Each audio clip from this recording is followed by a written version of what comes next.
Hey guys, this is Healthy Life Designing. Today we have an incredible, inspiring story from author Rob Plaskas. He's joining us from Illinois, and he is going to be here talking about his book, My Fight for Recovery, a story of overcoming life-threatening brain surgery.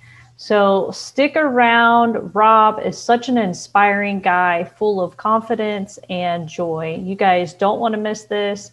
Stick around. Dagger Law has been part of the Lancaster community for more than 110 years. This is where we live and work. You'll see us at festivals, sporting events, and all around town. We consider our clients as friends, and we walk alongside you through challenging times. Whether you're a growing business, a changing family, facing litigation, planning your future, or dealing with land issues, we're right here. We are local. We are trusted. We are experienced. Dagger Law.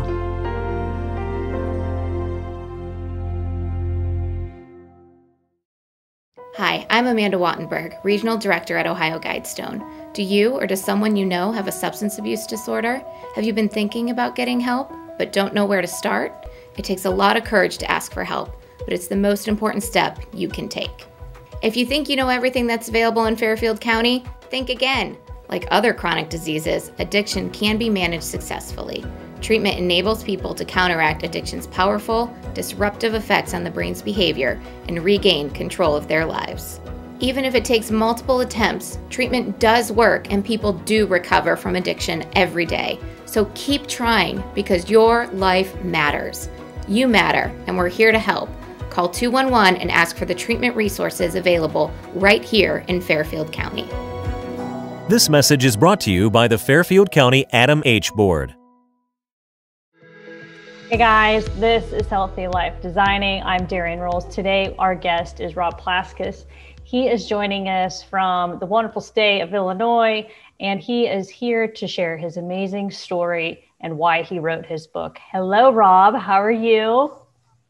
Good. Thank you for having me on your show. Yeah, absolutely. You're going to be sharing things from your book. And I guess to start us off, can you just tell us about what your life was like before you had your surgery?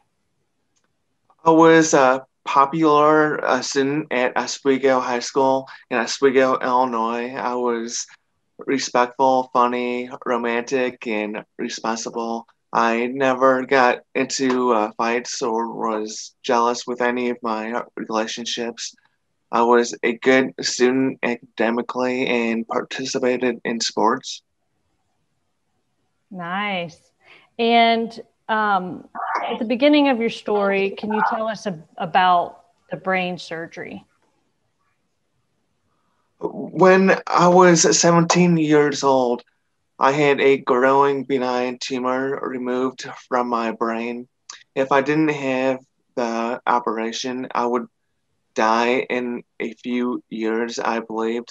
However, I felt confident that my surgery team would be successful in removing the whole tumor because the medical center I was a patient at was one of the best hospitals in the United States. It's got to make you feel good, right? Yes. And your childhood in your book, you talk a lot about sports and baseball, and it seemed like you love to do just about most things athletic. Yes. So what was your? And I Go ahead. I loved baseball though. I mean, Well, and that was a big part of your life, and it was a part of your dad's life as well. yes. And, one of the things that I really found that was throughout your whole book was that no matter any of the challenges that came in and out of your life, or if somebody was being negative to you, making fun of you, or, making fun of the way you spoke at times, you got over it. You constantly made the decision to just keep moving forward and to ignore all of the negatives. I gotta blame my dad. My dad I looked up to so much, and he battled through his life. He went to he had a wrestling scholarship so he can go to college, and he I got an ego about this, but he won the Big Ten championship in wrestling. Yes, I read So that. Those are some big shoes to fill. yes. So what was it that happened during surgery that kind of took things in a different direction? Well, my surgery team were on the last piece of the tumor when they removed a, a, a blood vessel ruptured. I bled 1.5 liters of blood in my brain. They got metal clamps on my injured vessel and in the right position to save my life. The surgery team put me into induced coma. In a week, I fully woke up to discover I could not move my right side of my body. I was unable to talk, read, write, and understand people. I had severe damage to my short-term memory.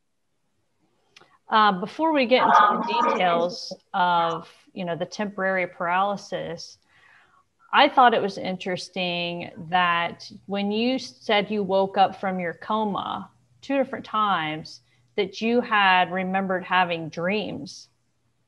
Yes, Can you talk about I that? had I had two dreams. One was I got up in a no like in a white uh, room with no windows, and the other one would be I got up in a room with all kinds of windows and people looking in on me. Now, do you know if that's something common? I didn't ask, but usually I keep my dreams inside of me. I was in a coma I was fully up in a week. Oh, okay. In a week. Okay. Yeah, Wow. That's still and a pretty long time. uh, I know I'm confused with what induced coma does to you. So the only things I remember was two dreams. That's about it. Wow. I still think that's pretty unique. I mean, I guess I've not talked to a lot of people that have been in a coma and about their dreams, but I dream all the time. I mean, I even dreamt last night, and I had finished reading your book actually last night. And so I thought that it was funny that I woke up, remembered my dream, and I thought, oh, Rob just talked about this. Could you tell us more about your days in high school and the things that you battled with? I had a bad speech problem, but I hit it and I couldn't say R back then. And my language, I didn't once have to say my name because my family has been a popular family. And when I was a freshman, they all they all knew my name in high school. That's crazy. And then you went by the name Jonathan. Later on, when you ended up going to college, you had never told anybody that you went by Rob, right? No, until when I went to Illinois State Mm-hmm. and I had a speech pathology student, and she fixed my R sound. It used to be with a W, Right. so Yes. I would say Wob. Right. Well, and that's something that you had to take on in your younger years before you even really got into the physical and the mental issues of having this insane surgery that changed your life. you had already been facing small little obstacles that you had probably found a way. You did find a way. You always found a way around it. Exactly. Yeah. And you had mentioned how crazy it is just to think about that. And it is crazy because I can't imagine going for years and not saying words that start with the letter R. It was tough. Yeah. It was tough. It's almost like these little challenges maybe were put in your life in the beginning. Like they were hard for you, but it almost trained your brain and how to overcome things and to just keep moving forward. Do you agree with that? Yes, I do. Yeah.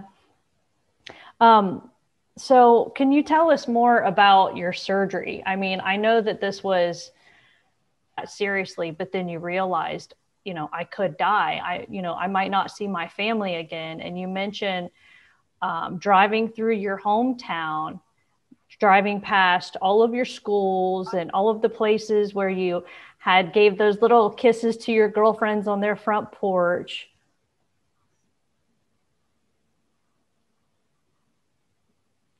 I mean, Yes. to go back through and kind of retrieve all of those thoughts. You mean, like, were you really expecting the worst when you went in that day for surgery? Did you deep in your gut know I'm going to come out okay? Or you knew something? I That's had right. faith in my.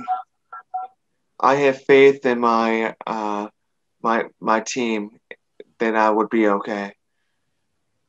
Yeah. And you were, because you're here today. Exactly. So what are some of the things that you've learned so far to this point, the little things?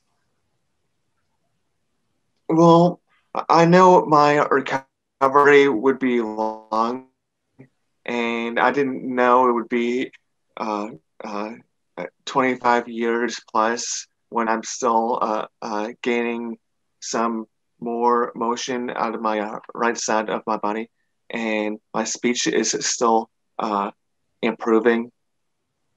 I, I can I can keep asking questions. Mm-hmm.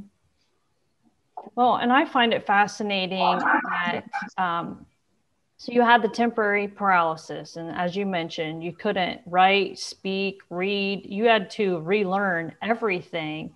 One of the things that I found interesting was when you talked about um, being at your parents' 50th wedding anniversary, and I think there was something with skiing. I'm not looking in the book at the moment, but skiing, and that you had done something with skiing and you didn't have use of your right hand, but then afterward you were able to have more use of your hand. In 2019, um, I have epilepsy, and I've been taking two medicines, and one of them um, uh, I got rid of in 2019, and that medicine slowed my recovery uh, in my right hand. Right. And when it when I stopped taking that medicine, my right hand was able to open up individual, like fingers wise, not just open, but with fingers. Which is And crazy. that was a big accomplishment. Right. And you had I mean, and that was great too, because you were also at your parents' 50th wedding anniversary party. Yes, and I got up and did a speech uh, to all the audience, all the people who uh, saw me when I was just out of the operation. And I was standing up, I was talking, I was shaking people's hands. For the first You know, time. I wasn't hiding. I wasn't hiding anything. Right. That's pretty I incredible. was just being me. Right. And we're going to take a quick break right here. But when we come back, I'd love to get into a little bit more about your experience with college and a few of the things that you've overcome just going through college. So stick around, guys, because when we come back, Rob and I are going to chat for just a little bit longer, and we're going to have more when we come back. Fairfield Federal. When it comes to our customers and our community, we go above and beyond to help. Our people make the difference. We were retiring from Tucson, Arizona, and we made a retirement trip out around Ohio, having decided that's where we wanted to be. And we came across this town called Lancaster, and we fell in love with the downtown area where the fountain is and the memorials and the flags and all this stuff. And we looked around and I said, there's our bank right there. There's something to be said about a community bank in your hometown. Right. If you live in the community, you should do business in the community as much as possible. So it makes sense to bank with the community bank where you live. Fairfield Federal is the bank to be at. If you live in this town, or any town actually, you want to bank at a local home bank. And the employees are happy here, they're conversant, customer service is through the roof. There's nothing more you could ask for. Personal or business banking, whatever you need, we take it seriously because we know you do.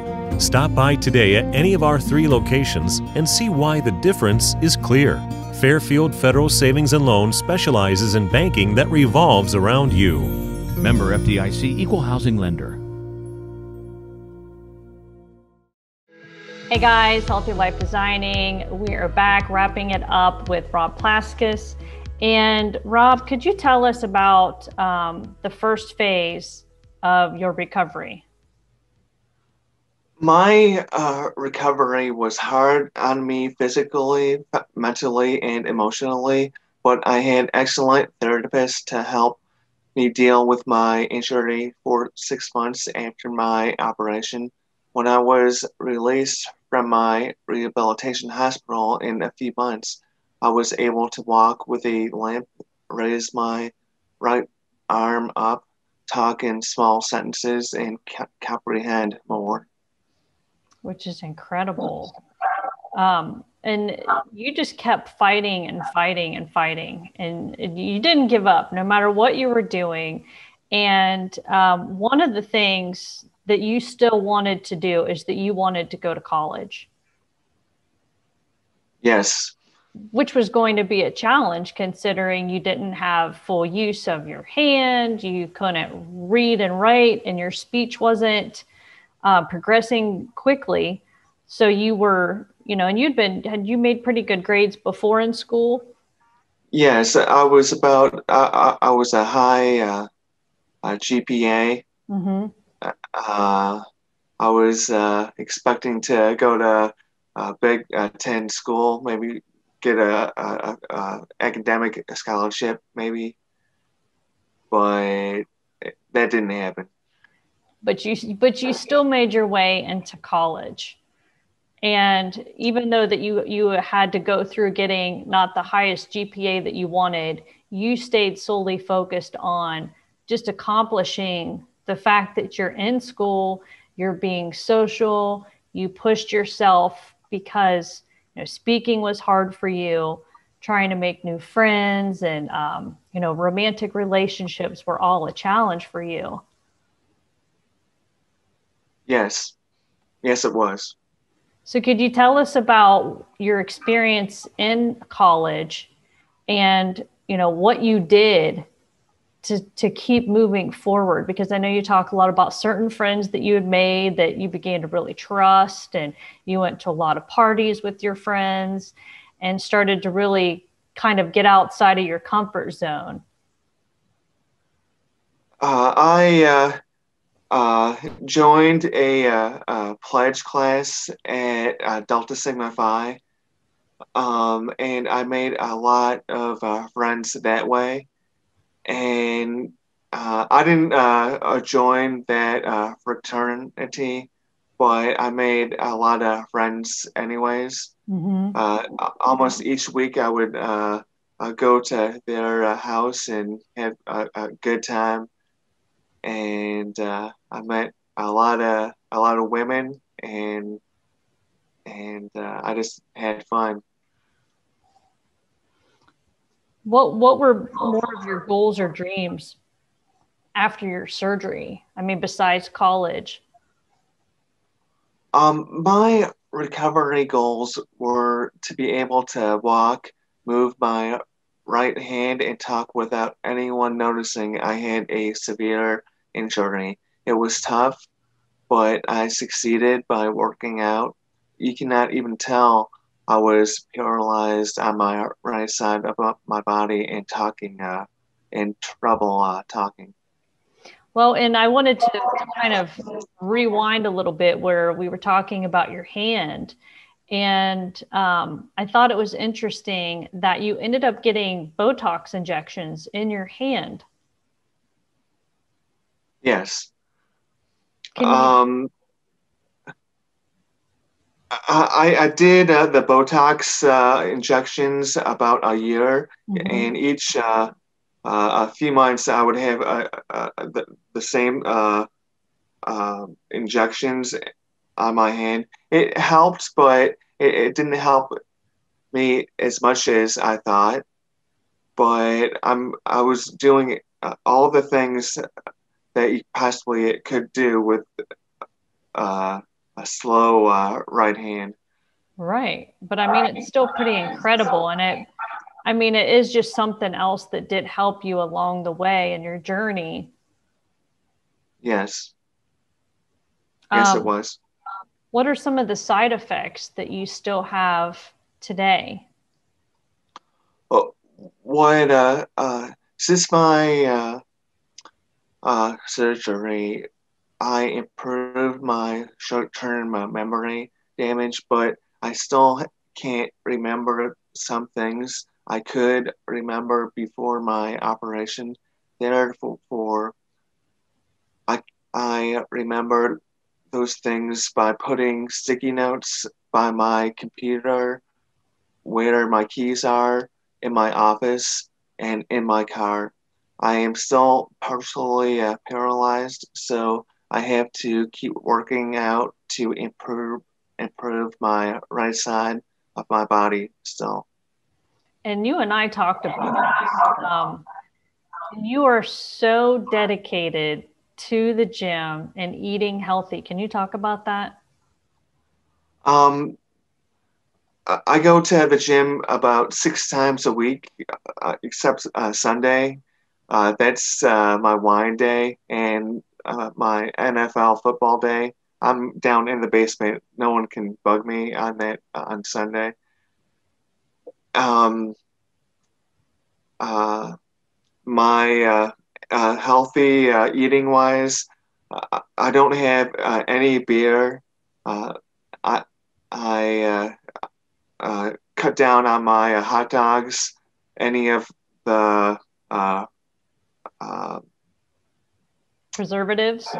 yes, and I just eat like fruit, bananas. I don't have pop that much. Um, I'm stuck on water, uh, and all the healthy things you can possibly do. I'm doing that because I could eventually get dementia. Mm-hmm. I'm I'm twice as likely to get dementia as a usual person because I had a stroke. Right. Right. And, you know, people knowing the importance, I mean, how truly important it is to keep exercising and to keep eating healthy, because if you load yourself up with a bunch of garbage, it's certainly not going to be great for your brain health. But I mean, I could go on and on about all of the things that does, but it's really great to see and to know that you continue on your health journey and that you don't stop just because you're making some progress. You haven't stopped. And I really admire that.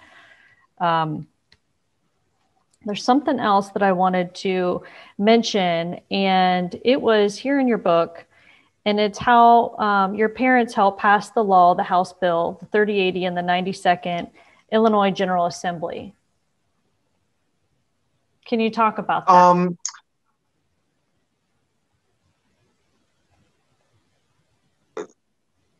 They passed. They wanted to get that bill passed. When I came home from Illinois State, I couldn't find a job. I was a sub in high school, but they didn't call me that much, and I needed health insurance, and my parents got a state representative to push this law and to make it a law. Right. And when that happened, I got health insurance until I got my new job as a communication analysis at House Republican staff.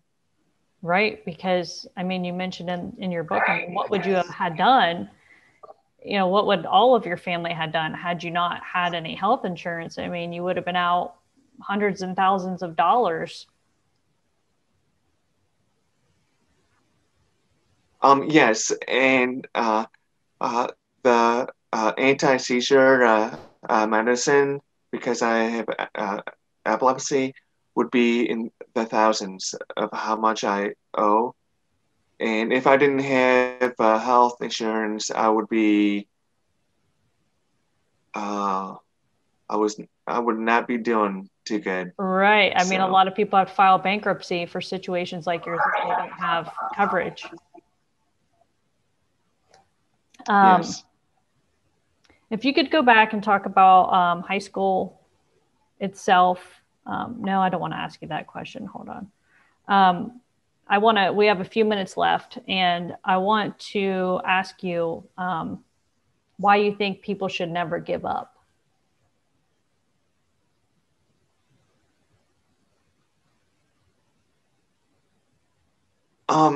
People need confidence and hope by praying and working hard at their goals. Sometimes there are low times, but don't let them stay there. Absolutely. And you're proof of that. Like I've said it a million times now, but it's the truth. And it's literally through your entire book, every situation from being made fun of to, being embarrassed to put yourself out there in certain situations in the public eye, to getting into college, your own physical rehabilitation. You didn't let anything get in your way. It doesn't seem like at any time. And I know there was more hurdles. I'm sure that you didn't even get to mention in the book because you lived through it yourself. Yes, I did.